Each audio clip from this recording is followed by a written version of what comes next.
Nous avons sélectionné certains de mes enseignements préférés sur la relation avec Dieu et la relation avec soi-même. Aujourd'hui, je veux focaliser sur la relation avec les autres. Et après le programme, allez à notre page Facebook et faites-moi savoir ce que vous avez retiré de l'enseignement. Maintenant, commençons à parler des relations.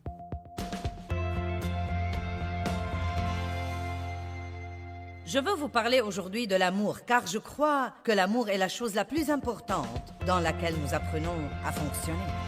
Ce n'est pas important que je sois connue comme une oratrice ou que vous soyez connu comme un grand chanteur ou que quelqu'un d'autre soit connu comme l'homme d'affaires le plus grand au monde. L'important, c'est que nous aimions les autres et que chaque fois que nous côtoyons les autres, ils sentent que quelque chose a été ajouté à leur vie parce que nous étions là.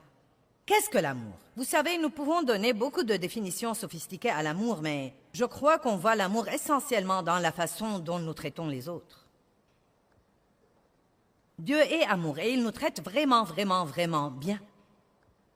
Comment traitez-vous les autres, surtout ceux qui ne se comportent peut-être pas exactement comme vous voudriez qu'ils se comportent? Comment traitez-vous les gens que vous n'essayez nullement d'impressionner?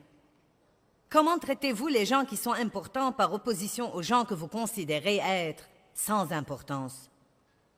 Je vous donne un commandement nouveau, a dit Jésus. Ils étaient habitués à 10 commandements qui se sont transformés en 2000 règles qu'ils devaient suivre pour plaire à Dieu sous l'ancienne alliance. Maintenant, Jésus vient avec une alliance nouvelle, une nouvelle façon de vivre, une façon de vivre nouvelle, vibrante. Et il dit, je vais vous donner un commandement nouveau, et le voici. Aimez-vous les uns les autres, comme je vous ai aimé. Vous aussi, aimez-vous les uns les autres. À ceci, tous connaîtront que vous êtes mes disciples, si vous avez de l'amour les uns pour les autres. Amen. Il dit, voici ce qu'il vous faut pour témoigner. Voici ce qu'il vous faut pour mener les perdus à une nouvelle vie avec Christ. Sortez et allez là, dans votre partie du monde, et aimez les gens. Donc, allez là. Ne faites pas que parler à tout le monde. Ne faites pas que prêcher à tout le monde. Oui, prêchez, mais seulement quand il le faut, utilisez les mots. Mais la plupart du temps, laissez votre vie prêcher. Allez. Oui, prêchez tout le monde, mais n'utilisez les mots que quand il le faut. Le reste du temps, laissez votre vie être un sermon. Soyez une épître vivante pour tout le monde. Faites-vous un club de donateurs secrets et soyez-en le président. Amen.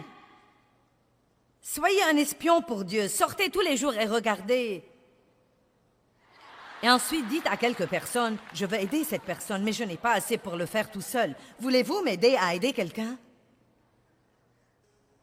Vous pouvez aller au travail et avoir 3 autocollants de poissons sur votre voiture et klaxonner si vous aimez Jésus, et vous séparer de tout le monde tous les jours et vous asseoir dans un coin et écouter votre magnétophone et vous comporter comme si vous étiez meilleur que les autres. Mais la meilleure chose à faire, c'est de donner l'exemple. Ensuite, la personne qui vous a peut-être le plus maltraité, quand vous apprenez que sa voiture est en panne, soyez celui qui va lui dire « Je serai heureux de passer te prendre le matin au travail si tu as besoin qu'on t'emmène. » Eh bien, pourquoi devrais-je faire ça après la façon dont elle m'a traité? Eh bien, parce que vous êtes un représentant de Dieu, et c'est ce qu'il aurait fait à votre place, parce qu'il fait lever son soleil sur les méchants et sur les bons. Maintenant, si vous vous comportez comme ça, c'est un peu dur pour vos sentiments. Vous devez ravaler votre fierté. Vous devez vous débarrasser de la vengeance. Maintenant, à l'instant où vous dites à cette personne « Je serai heureux de passer te prendre », elle sait comment elle vous a traité. Et tout de suite, maintenant, vous la déconcertez parce qu'elle ne comprend pas. Maintenant, tout à coup, si vous avez vraiment un autocollant sur votre voiture, il pourrait avoir un peu de sens. Autrement, ça n'a aucun sens du tout. La chair est égoïste par elle-même. Mais Dieu est bon, et je suis reconnaissante qu'il vienne se planter à l'intérieur de nous quand nous le recevons comme notre sauveur, et qu'il y ait de l'espoir pour nous pour surmonter ce genre de style de vie égoïste, égocentrique, malheureux, misérable. Jésus dit, si vous voulez me suivre, prenez votre croix et suivez-moi. Oubliez-vous, ne pensez plus à vous et tous vos intérêts. Vous dites, eh bien, Joyce, si je ne m'occupe pas de moi, qui va faire ça? Oh, eh bien, voyons. Dieu? Oh, je n'ai jamais pensé à ça. Oh, Dieu! Vous savez quoi? J'imagine que Dieu peut faire plus pour vous en une seconde que vous ne pourrez jamais faire pour vous-même toute votre vie. Quelqu'un peut être d'accord avec ça aujourd'hui? Or, d'autre part, j'enseigne aux gens de s'occuper d'eux-mêmes. Je ne dis pas d'ignorer vos besoins légitimes et de ne pas vous occuper de vous-même et de passer tellement de temps à aider d'autres personnes que vous ignorez tous vos besoins légitimes. Non, ce n'est pas ce dont je parle. Vous savez, si nous sommes même à moitié sincères, nous pouvons répondre très rapidement à la question « Suis-je égoïste et égocentrique ?»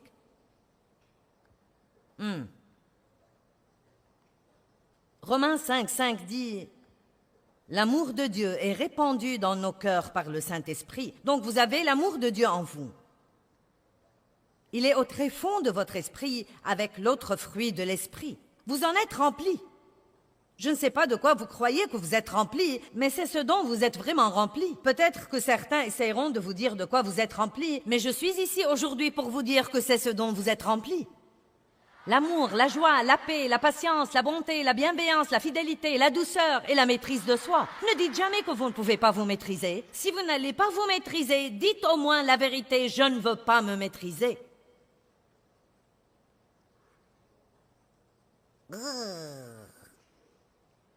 Nous aimerions mieux penser, je n'y peux rien.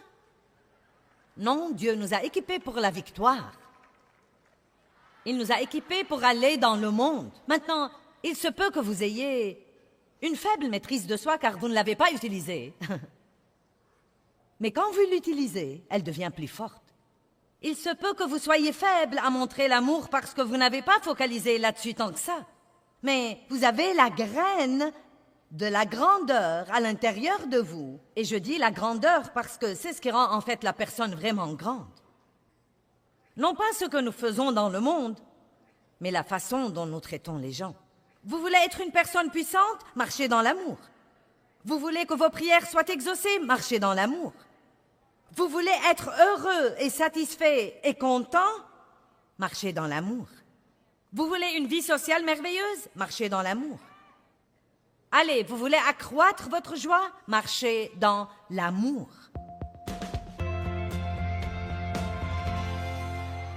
Vous savez, nous parlons beaucoup de notre liberté. Comme quoi, Christ nous libère et que quand nous sommes chrétiens, nous sommes libérés et libres de l'esclavage et de ceci et libre. Mais vous devez comprendre que la liberté est aussi une responsabilité. Maintenant, pensez-y. Nous écoutons ces versets, mais pensez-y. J'ai mis devant toi la vie et la mort, la bénédiction et la malédiction. Choisis la vie, afin que tu vives, toi et ta postérité. Quand nous faisons des choix, ils nous affectent, mais ils affectent aussi les générations qui viennent après nous et les générations autour de nous. J'aime parfois dire que c'est comme si Dieu nous donne ce test à questions multiples et qu'il nous dit quelle est la réponse avant de passer le test. J'ai mis devant toi A, la vie, B, la mort. Clé de réponse, choisis la vie. Si vous ne faites pas de bons choix, vous vous retrouverez avec le regret. Je veux que vous y pensiez. Quand vous ne faites pas de bons choix, vous vous retrouverez avec le regret. Si personne ne vous enseigne jamais à faire de bons choix, vous pouvez malheureusement arriver à la fin de votre vie et regarder en arrière et ne voir que le regret. Mon père est mort à l'âge de 86 ans, il y a environ 4 ans. Et bien qu'il ait reçu Christ environ 4 ans avant sa mort et que j'en étais très heureuse, je peux honnêtement vous dire que mon père, quand il a regardé en arrière, avait très peu à voir à part le regret. Après 86 ans, il y avait au total environ 10 personnes qui ont assisté à ses funérailles. Et la plupart d'entre eux étaient mes enfants qui y sont allés pour moi. C'est vraiment triste que vous viviez toute votre vie et que personne ne vous regrette quand vous êtes parti. Et c'est parce qu'il a fait toute sa vie des choix qui n'ont pas établi des relations. Il était méchant avec les gens, il était difficile à vivre, il était amer, critique, négatif, il était grossier, et il l'a payé. Et chacune de ces choses était un choix. Il vivait d'après ses sentiments, et beaucoup de ses sentiments étaient motivés et contrôlés par l'ennemi, parce qu'il n'avait pas Dieu dans sa vie. Maintenant, j'ai vu un grand changement dans mon père dans les 4 dernières années. Mais je sais qu'il a regretté d'avoir abusé de moi. Je sais qu'il a regardé ma mère et qu'il a regretté toutes les fois où il rentrait à la maison ivre et où la battait. Je sais qu'il a pensé à mon frère et a regretté le temps qu'il n'a pas passé avec lui, les matchs de baseball auxquels il n'a pas assisté, les mauvaises choses qu'il lui a appris à faire. Et je crois que je n'oublierai jamais la tristesse de regarder sa vie et de me rendre compte qu'après 86 ans, il n'avait pas grand-chose à part le regret. De peur que quelqu'un ne se décourage ou ne déprime et pense « Mon Dieu, après t'avoir écouté, je crois que j'ai vraiment des ennuis. » La bonne nouvelle du message de l'Évangile est que chaque bonne décision que vous prenez aide à inverser les résultats de ces mauvaises décisions que vous avez prises dans le passé. Les décisions de mon grand-père ont affecté mon père, celles de mon père m'ont affecté. Quelque part au milieu de tout le désordre dans ma vie, j'ai réussi à commencer à prendre de bonnes décisions. Et maintenant, mes enfants ont une vie bien meilleure que celle que j'avais quand j'avais leur âge. Et je vous encourage vraiment à accomplir ce que vous commencez. Accomplissez votre marche avec Dieu. Poursuivez la maturité spirituelle et non seulement les trucs. Et quoi que vous fassiez, ne laissez pas l'argent dicter vos décisions. Aucune somme d'argent ne vaut votre paix.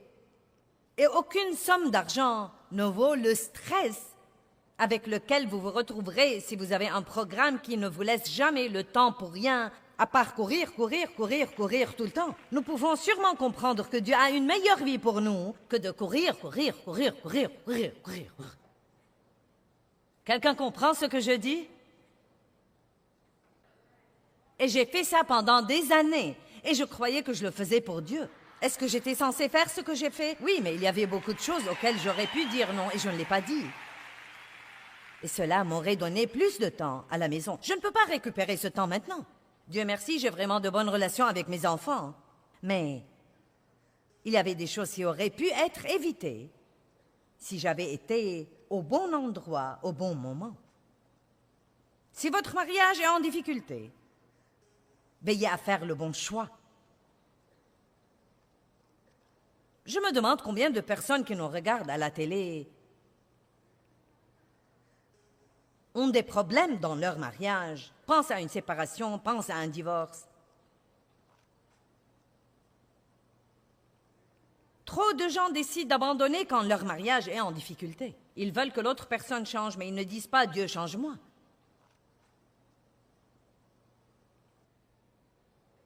Et n'éteignez pas cette télévision.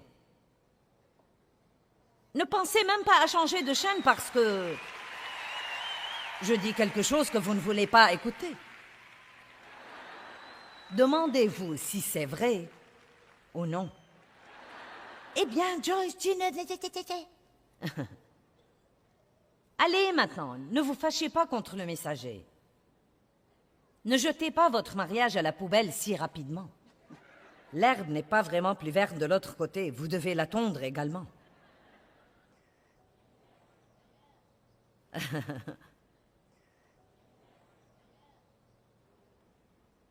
Que pourrez-vous être si vous faites quelques meilleurs choix, même en ce moment? Quel genre de vie pourrez-vous avoir pour vous et votre famille si vous avez à faire les choix difficiles quand il vous est difficile de les faire? Je veux que vous viviez sans être frustré et vexé tout le temps et rempli de haine et d'amertume et de colère et fâché contre tout le monde parce que vous n'êtes pas heureux. Ne regardez pas dans l'autre sens, regardez ici.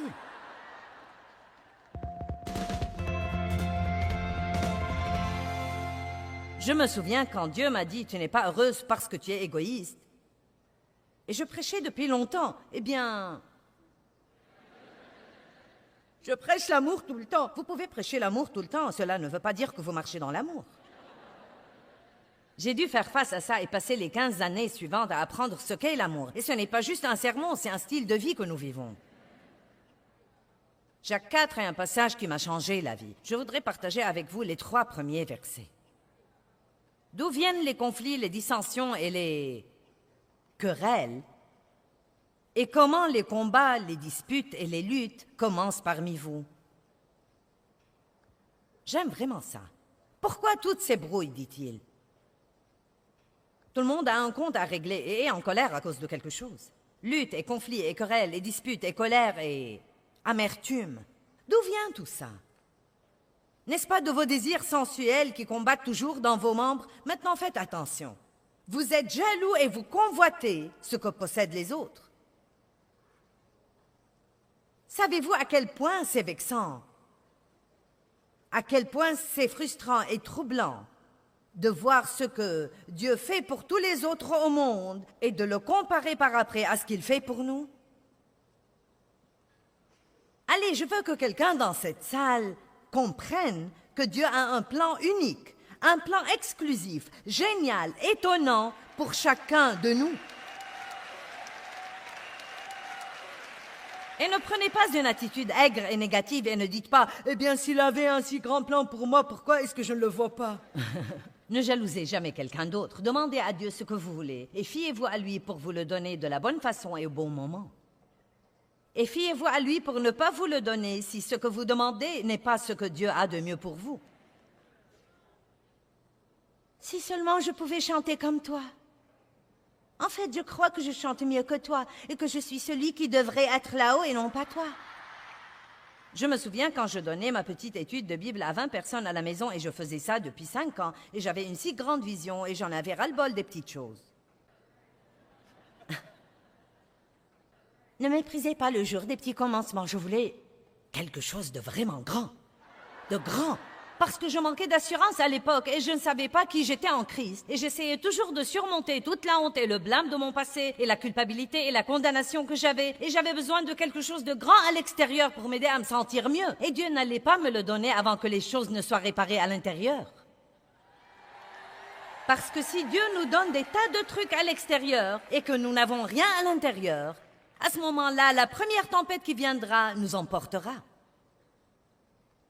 Vous voyez, j'aime ce que je fais. Je l'apprécie, mais je ne sais pas. Peut-être que je ne pourrai pas le faire toute ma vie. Mais croyez-moi, ça n'enlève rien à ma valeur. Car notre valeur est en qui nous sommes en Christ et non pas en ce que nous faisons. Et croyez-moi, si vous n'apprenez pas ça, vous serez dans le pétrin, car aussi merveilleusement que vous fassiez ce que vous faites, le jour viendra où quelqu'un d'autre le fera mieux que vous. Aussi vite que court un coureur, quelqu'un d'autre battra son record. Aussi vite que nage un nageur, quelqu'un d'autre battra son record. Aussi nombreux que soient les CD qu'un chanteur vend, aussi nombreux que soient les disques d'or qu'il obtient, quelqu'un d'autre viendra battre son record.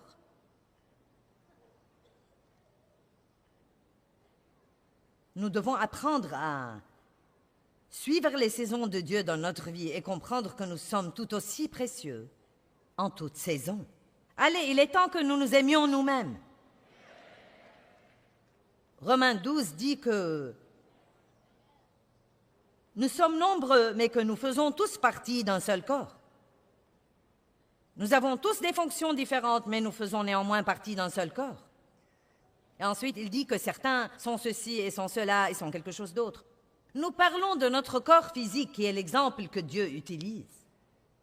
Mon corps physique a beaucoup de parties différentes, mais elles ne sont pas pareilles. Elles ne se ressemblent pas et n'ont pas la même fonction. Certaines parties ont certains privilèges que d'autres parties n'ont pas. Certaines parties sont plus visibles que d'autres. Et quel gâchis ce serait si la jalousie régnait sur toutes les parties de notre corps. Vous voyez, nous devons travailler ensemble. De temps en temps, je m'achète une nouvelle paire de chaussures qui est un peu difficile à mettre. Et on lutte avec ça. Et vous savez, c'est étonnant pour moi car ma main vient immédiatement au secours et aide là. Et vous savez, j'ai une jolie bague là. Et mon doigt a l'occasion de la porter, mais c'est mon œil qui la voit. Mon doigt n'a jamais vu cette bague.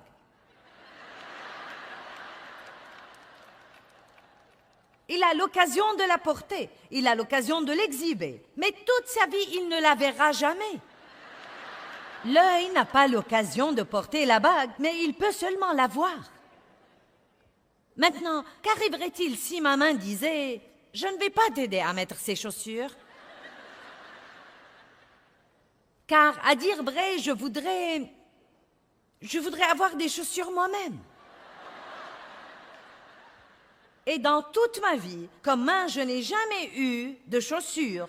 Et si tu crois que je vais continuer à t'aider à mettre tes chaussures toute ma vie, tu te trompes lourdement. Et si l'œil disait « Je refuse de regarder la bague », je ne vais pas regarder la bague, je veux ma propre bague. Et si je ne veux pas avoir une bague, je refuserai de la regarder. Et c'est plutôt comme ça que nous passons une grande partie de nos vies comme chrétiens. Et si Dieu faisait notre volonté et nous disait « D'accord »,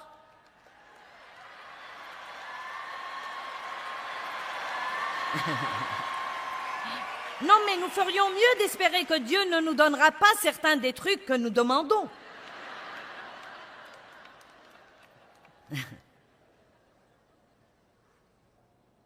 C'est comme ça que nous semblons comme chrétiens parfois. Nous portons nos chaussures dans nos mains et nos bijoux autour des yeux. Dieu soit loué, nous avons eu ce que nous voulions. Mais le problème est que j'ai mes bijoux sur mes yeux et que je ne peux pas voir où je vais. Je rentre dans les trucs, je fais mal aux gens. Je crois que l'assurance nous libère de tout ça. Je ne suis pas obligée d'avoir ce que vous avez. Je peux être heureux sans cela. Je ne suis pas obligée de faire ce que vous faites. Vous n'êtes même pas obligé de m'aimer pour que je sois heureuse, car ma joie n'est pas basée sur ce que vous pensez de moi. Elle est basée sur qui je suis en Christ.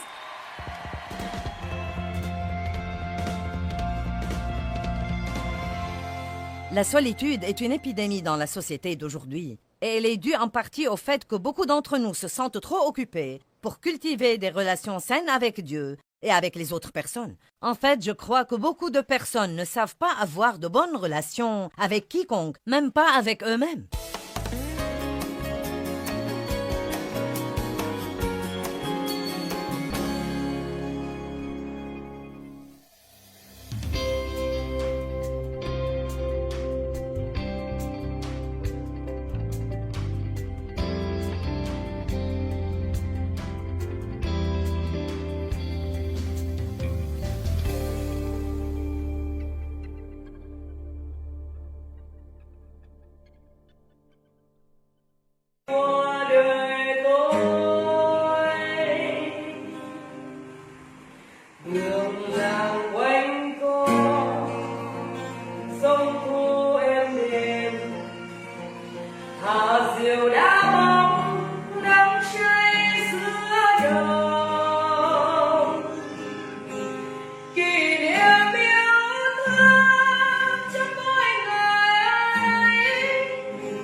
Mùa lụt nước lũ bắt